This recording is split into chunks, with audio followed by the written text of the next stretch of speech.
prefeito Zé Renato, nosso amigo e companheiro, vereador Alexandre Quintas, o João Rosman, a Nadir, batalhador ali em Piuípe, sempre atento aqui à região, o vereador Márcio Cabeça, aqui de Mongaguá também, nosso amigo, nosso companheiro.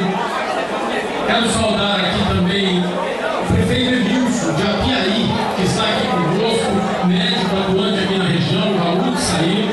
Fazer uma saudação ao Madureira.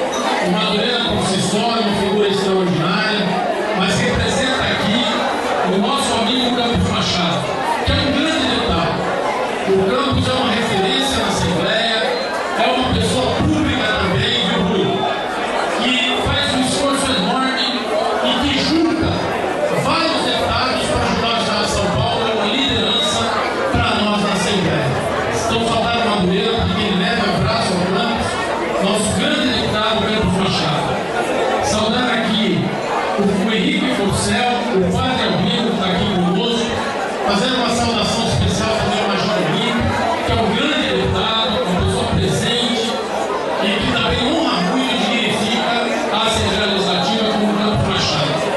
Meus amigos, eu quero fazer uma saudação a cada um de vocês na pessoa do Rui.